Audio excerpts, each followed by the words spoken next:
Halo semuanya, selamat datang kembali di video lesson terbaru aku, masih di course tentang kegiatan ekonomi. Kali ini kita udah masuk ke lesson kita yang kelima, dan di lesson kita yang kelima, kita bakalan ngebahas tentang teori perilaku konsumsi. Jadi, ini adalah lesson terakhir untuk pembahasan tentang kegiatan konsumsi. Di lesson sebelumnya, aku udah ngejelasin tentang faktor yang memengaruhi konsumsi, terus juga aku udah ngejelasin tentang kegiatan konsumsi, juga manfaat dan nilai guna barang. Kali ini yang bakal aku jelasin itu adalah tentang teori dari perilaku konsumsi ini. Nah, jadi buat kalian yang mau tahu, langsung aja ditonton videonya sampai selesai. Jangan lupa juga untuk like, share, dan komen video dari YouTube channel Unacademy Indonesia. Oke, kita langsung aja mulai ke teori tentang perilaku konsumen ini. Jadi yang pertama-tama aku mau ngasih tahu dulu kalau perilaku konsumen ini katanya dibagi jadi dua. Ada rasional dan ada irasional. Nah, perilaku konsumen yang rasional dan irasional itu kayak gimana sih?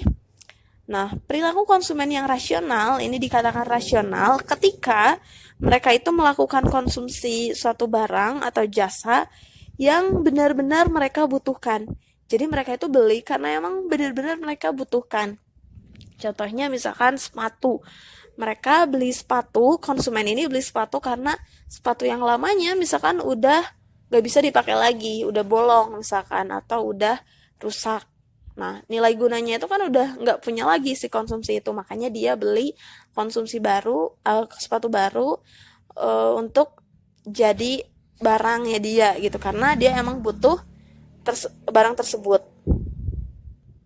Nah, itu adalah perilaku konsumen yang rasional. Selanjutnya, konsumen yang rasional ini melakukan konsumsi sesuai dengan kemampuan konsumen. Di sini maksudnya disesuaikan gitu dengan kemampuannya dia. Ketika dia cuma bisa beli yang 200.000, misalkan dia akan beli yang 200.000. Jadi benar-benar disesuaikan. Jadi disesuaikan dengan kemampuan dia gitu. Melakukan konsumsi benar-benar disesuaikan dengan kemampuannya. Yang selanjutnya, konsumen irasional juga melakukan konsumsi barang atau jasa secara optimal. Nah, ini adalah sifat atau perilaku dari konsumen rasional. Selanjutnya kita bandingkan dengan perilaku konsumen irasional. Nah, di sini untuk perilaku konsumen irasional, mereka itu melakukan konsumsi karena tergiur promo atau penawaran dari produsen. Jadi misalkan untuk barang yang sama, sepatu tadi, ketika konsumen rasional ini membeli karena memang dibutuhkan, sepatu yang udah dia pakai misalkan rusak, perilaku konsumen irasional di sini adalah melakukan pembelian konsumsi itu karena misalkan dia tergiur ada promo, atau misalkan karena sepatunya lagi tren, atau penawaran produsen tentang sepatu yang ini yang bla bla bla. Nah, itu di situ bisa dikatakan sebagai salah satu ciri dari konsumen irasional. Selanjutnya, perilaku konsumen irasional juga tidak melakukan konsumsi sesuai kemampuannya. Jadi melakukan sesuatu konsumsi itu atas dasar rasa gengsinya. Dan juga di sini melakukan konsumsi di luar kemampuan konsumen. Jadi misalkan dia cuma punya sebenarnya 200.000, tapi kemudian dia pengen yang harganya 500.000. Nah, 300 ribunya itu misalkan dia kredit misalkan dan sebagainya. Nah, itu kan di luar kemampuannya dia. Makanya itu bisa jadi salah satu ciri dari perilaku konsumen irasional. Nah, itu dia tentang konsumen ya. Perilaku konsumen itu ada dua, ada yang rasional dan irasional. Nah, selanjutnya ini ada pendekatan dari perilaku konsumen. Pendekatan perilaku konsumen ini ada dua, dibagi jadi dua. Ada nilai guna kardinal dan ada nilai guna ordinal. Nah, ini adalah materi yang penting, jadi cermatin baik-baik, karena biasanya ini sering ada di ujian, kayak gitu. Oke, kita bahas satu-satu dulu dari pendekatan nilai guna kardinal. Nah, apa sih pendekatan nilai guna kardinal? Di sini pendekatan nilai guna kardinal itu adalah pendekatan di mana manfaat dari barang yang dikonsumsi seseorang itu bisa diukur. Jadi bisa diukur. Nah, makanya teori nilai guna kardinal ini disebut juga dengan teori nilai subjektif. Nah, di sini untuk mengukurnya ini dengan apa? Di sini disebutnya tuh utility. pengukuran untuk mengukur nilai guna barang yang dikonsumsi seorang konsumen. Dan nilai guna barang di sini dikelompokkan jadi dua. Yang pertama itu ada nilai guna total dan ada nilai guna marginal. Nilai guna total atau total utility di sini diartikan sebagai nilai kepuasan karena mengonsumsi barang atau jasa. Tapi nilai gunanya ini atau nilai kepuasannya ini akan berkurang pada titik tertentu. Sedangkan nilai guna marginal di sini diartikan sebagai tambahan nilai kepuasan karena bertambahnya barang yang dikonsumsi. Jadi pendekatan nilai guna kardinal ini sangat dekat sekali dengan hukum Goosen 1 dan 2, hukum Goosen 1 dan 2 yang dipelopori oleh Heinrich Hermann Goosen. Jadi di sini hukum Goosen yang pertama itu mengemukakan kalau kepuasan konsumen itu akan menurun ketika kebutuhannya dipenuhi terus-menerus. Dan ini juga sejalan sama istilah the law of diminishing return. Jadi contohnya nih ya, ketika kamu lapar misalkan ya, kamu itu lapar. Ini di sini ada di sini ceritanya. Nah, kemudian kamu itu makan. Si rasa lapar yang tadi misalkan udah di sini. Terus karena kamu masih ngerasa lapar, akhirnya kamu makan lagi, nambah lagi kamu 1 piring. Nah, berarti ada di sini. Nah, di sini di tingkat ini kepuasan kamu itu udah terpenuhi. Tapi misalkan ketika ditambah lagi, misalkan jadi di sini, bahkan di sini, itu kepuasannya itu akan menurun. Jadi nggak sama seperti yang tadi dialami ketika kamu itu makan dari sini ke sini. Itu kan tingkat kepuasannya misalkan 100. Tapi ketika cuman ditambahan ini nilainya ya nambah 20 lah. Ketika ke sini misalkan 10, ketika di sini udah 0, ketika di sini justru udah minus.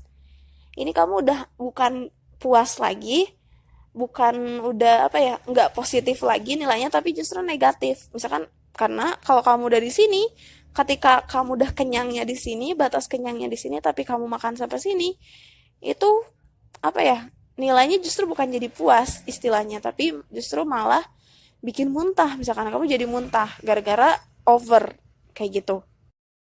Sama halnya misalkan ketika kamu minum gelas pertama, di sini misalkan tingkat kepuasannya. Kemudian kamu minum lagi karena masih haus. Di sini sampai akhirnya rasa haus kamu itu terpenuhi. Tapi ketika terus ditambah, kebutuhannya terus dipenuhi, ditambah, ini sampai sini, ini bukannya jadi positif, ini justru malah negatif.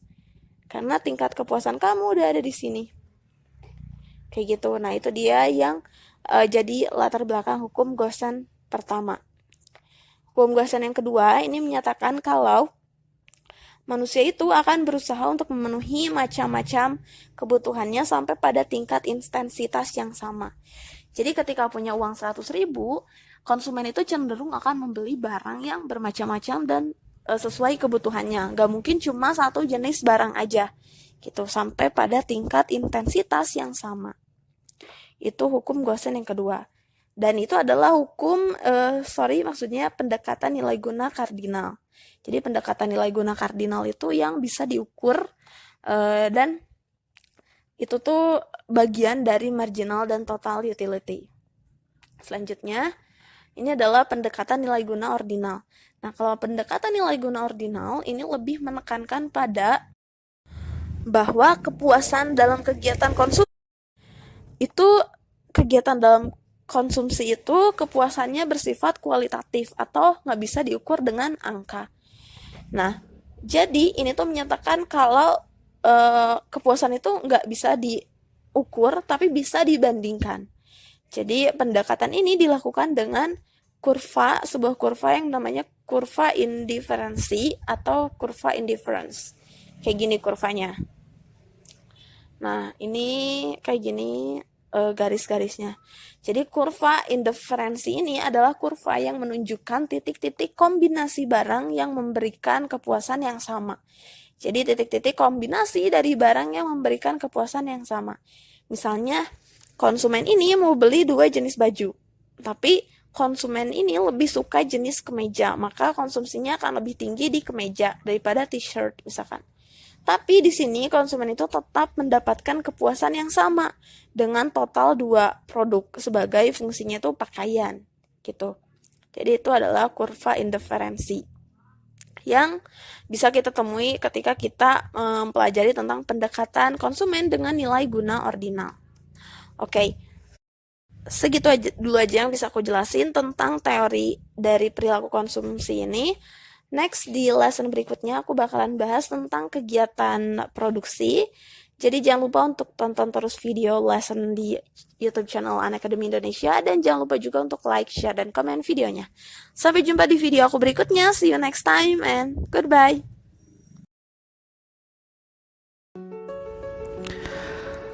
Oke, assalamualaikum semuanya. Berjumpa lagi dengan saya Teguh Warsito, dosen PKN STAN. Hari ini kita akan membahas salah satu objek di dalam ekonomi mikro, yaitu konsumen. Nah, pada analisis tingkah laku konsumen ini, saya akan membagi menjadi 6 video. Dan di video pertama ini, kita akan membahas terkait dengan preferensi konsumen.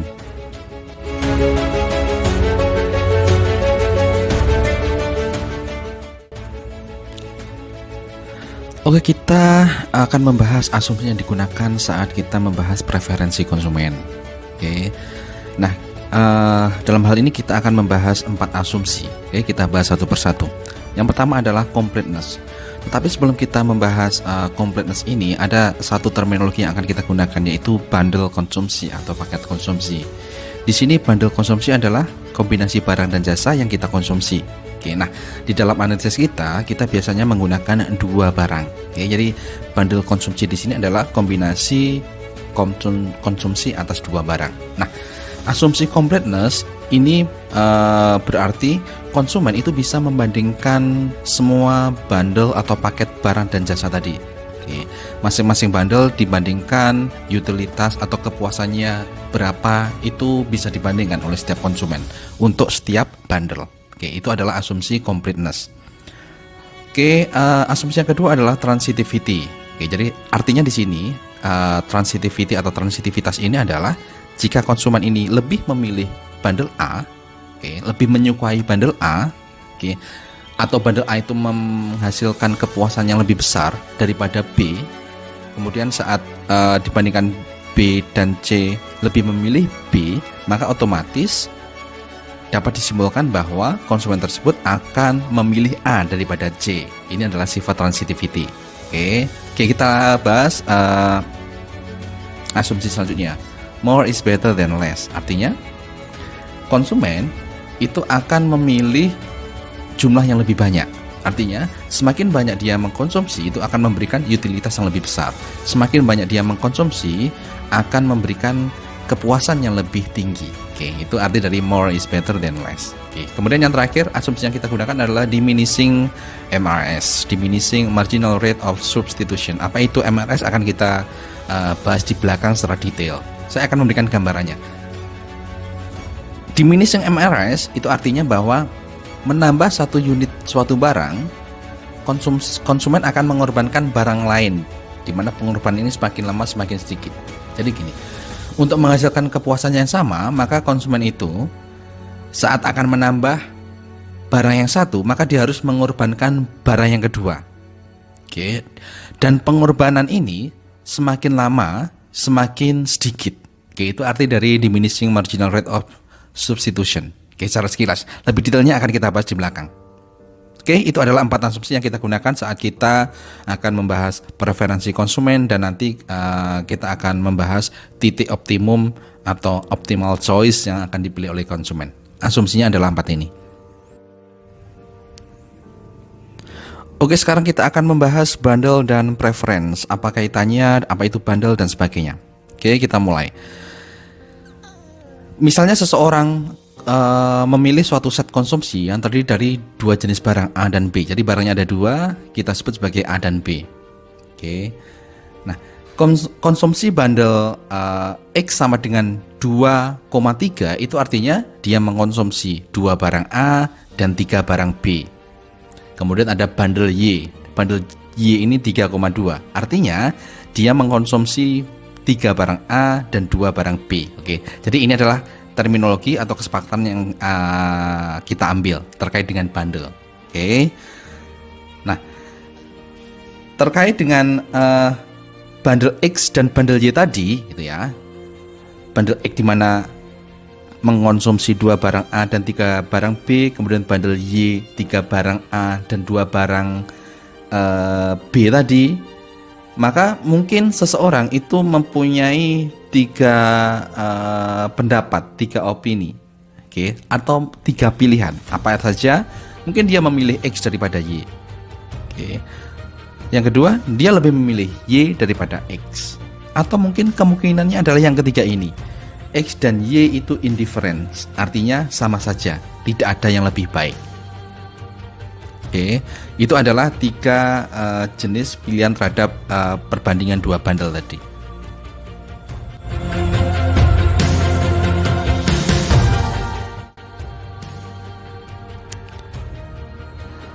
Oke, tadi kita sempat menyinggung indifference. Nah, keadaan indifference tadi itu biasanya digambarkan dalam indifference curve. Artinya kurva yang menggambarkan kombinasi konsumsi atau consumption bundle yang memberikan kepuasan yang sama. Oke, itu artinya indifference curve. Artinya sepanjang kurva itu memberikan kepuasan yang sama. Jadi di dalam sepanjang kurva itu bundle konsumsinya berbeda-beda. Tetapi semua bundle akan memberikan kepuasan yang sama. Itulah indifference curve. Oke, misalnya kita lihat di dalam gambar berikut.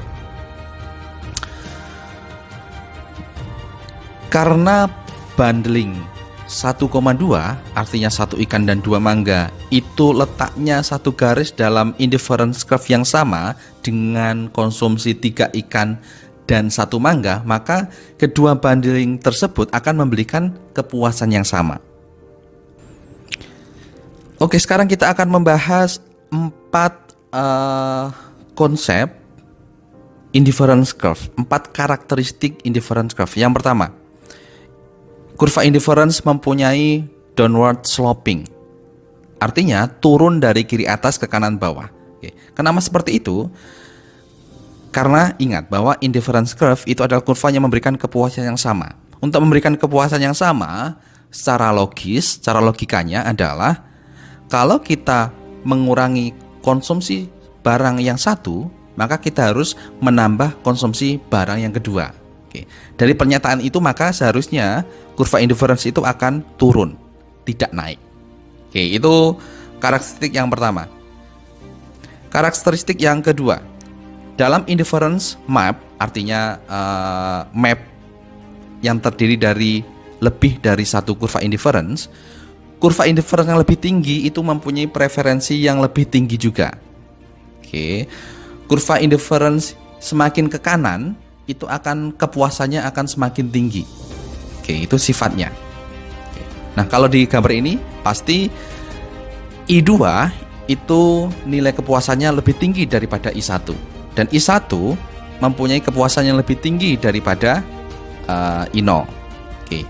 Kalau secara titik berarti C itu lebih disukai daripada A, dan A itu lebih disukai daripada D.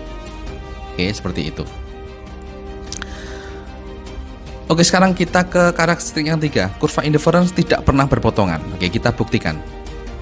Misalnya ini, pada gambar samping preferensi B lebih besar atau lebih tinggi daripada C. Benar ya? Karena apa? Karena mengonsumsi ikannya lebih tinggi. B pasti lebih tinggi daripada C. Sedangkan preferensi A itu lebih tinggi daripada D. Oke, sama. Karena apa? Karena mengonsumsi ikan yang lebih tinggi. Kedua kurva ini berpotongan. Oke. Ini berarti menyalahi kaidah kita. Karena seharusnya B dan D itu dalam kepuasan yang sama, dan A dan C juga dalam kepuasan yang sama. Sehingga yang tadi, yang B lebih tinggi daripada C dan A lebih tinggi daripada D, itu tidak mungkin terjadi dan tidak akan pernah terjadi di dalam kurva indifference. Ya, jadi di sini kalau kurva itu berpotongan maka menyalahi kaidah kita. Oke, jadi kesimpulannya karakteristik yang ketiga adalah kurva indifference tidak pernah berpotongan. Oke, seperti itu. Sekarang kita ke karakteristik yang keempat. bentuk kurva indifference itu melengkung ke dalam. Oke, both inward. Oke, kenapa seperti ini? Ini terkait dengan marginal rate of substitution yang semakin lama semakin kecil tadi. Orang akan lebih banyak mempertukarkan barang yang dimiliki saat jumlahnya berlebih dibanding saat barang tersebut sedikit. Oke, contohnya gini. Saat orang di posisi A mempunyai mangga yang banyak saat itu. Saat dia pengen memperoleh satu tambahan ikan, maka dia harus mengorbankan 6 mangga. Oke, jadi di sini MRS-nya adalah 6. Sekarang di posisi B. Sekarang dia hanya mempunyai mangga yang lebih sedikit daripada A. Saat dia pengen memperoleh satu tambahan ikan, maka mangga yang dikorbankan adalah 2. MRS-nya 2. Oke. Semakin lama MRS akan semakin kecil.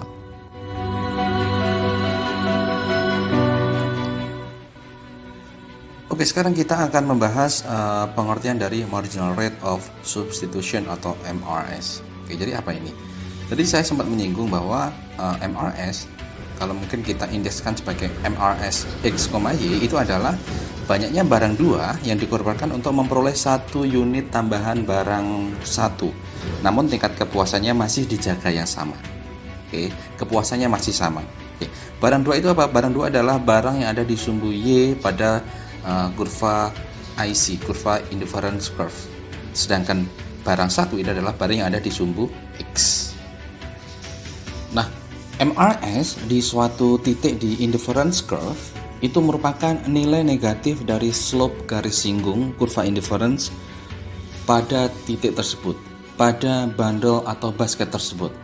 Oke, jadi sekali lagi, nilainya adalah merupakan nilai negatif dari slope garis singgung. Oke, MRS adalah nilai negatif dari slope garis singgung pada bundle tersebut. MRS itu mempunyai properti yang kita sebut sebagai diminishing marginal rate of substitution. Oke, nilai MRS yang semakin menurun. Artinya apa?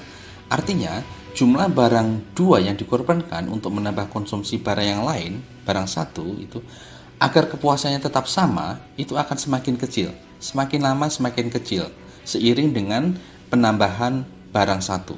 Oke, seiring dengan barang yang 1 yang semakin banyak. Oke, sekarang kita akan membahas MRS untuk 2 barang yang sifatnya unik, yaitu barang substitusi dan barang komplementer. Kita mulai dari barang substitusi dulu. Oke. Barang substitusi kita sudah belajar bahwa barang ini adalah barang yang sifatnya bisa menggantikan fungsi barang lain. Oke. 2 jenis barang yang mempunyai sifat perfect substitusi itu akan mempunyai nilai MRS yang sama sepanjang kurva IC, sepanjang kurva indifference curve. Dan di barang substitusi ini, indifference curve-nya itu akan berbentuk garis lurus. Oke, contohnya apa barang yang mempunyai sifat substitusi sempurna ini? Seperti di gambar, contohnya adalah nickels dan dimes. Nikel itu adalah uang yang nilainya senilai dengan 5 sen, sedangkan dimes uang yang nilainya itu senilai dengan 10 sen. MRS-nya akan selalu sama. Setiap penambahan 1 dimes itu berarti pengurangan 2 nikel. Oke. Karena apa? Karena akan memberikan kepuasan yang sama. Dan nilai uang ini akan selalu seperti itu. Itu contoh ekstrim dari barang substitusi. Ya mungkin kalau di buku yang lain ada contoh lain, misalnya jus apel, jus jeruk dan sebagainya. Oke. Barang ini bisa menggantikan fungsi barang lain dan IC-nya berbentuk garis lurus.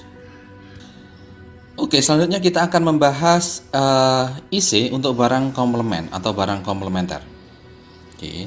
2 jenis barang yang mempunyai sifat perfect komplementer itu akan mempunyai indifference curve atau IC yang berbentuk letter L. Oke, berbentuk segitiga siku-siku. Oke, contoh barangnya apa? Contoh barangnya adalah sepatu kanan dan sepatu kiri. Oke, ini kalau di gambar di sini adalah sepatu kanan dan sepatu kiri. Kita lihat. Kombinasi 5-5, artinya 5 sepatu kanan dan 5 sepatu kiri itu akan sama utilitasnya, kepuasannya dengan 5 sepatu kanan dan 7 sepatu kiri, atau mungkin 7 sepatu kanan dan 5 sepatu kiri. Kepuasannya sama. kepuasannya ada di I1, indifferent 1. Oke. Karena apa? Kenapa 55 bundle 55 sama dengan bundle 57 sama dengan bundle 75? Karena kepuasannya sama. Yang akan digunakan tetap 5 pasang aja, gitu kan? Yang sisanya tidak digunakan. Oke, itu adalah contoh ekstrim dari barang komplement. Oke, kita sudah belajar tentang kurva indifference, artinya kurva di mana sepanjang kurva tersebut akan mempunyai kepuasan yang sama, akan mempunyai utilitas yang sama. Kemudian kita sudah belajar juga bahwa propertinya semakin ke kanan, nilai kepuasannya akan semakin tinggi, nilai utilitasnya akan semakin tinggi. Nah, untuk menggambarkan atau untuk mengkuantifikasi nilai kepuasan tadi, itu biasanya digunakanlah kata atau terminologi utilitas. Oke, jadi utilitas adalah menggambarkan nilai kuantifikasi atas kepuasan yang diterima oleh konsumen saat mengonsumsi bundle barang atau jasa tertentu.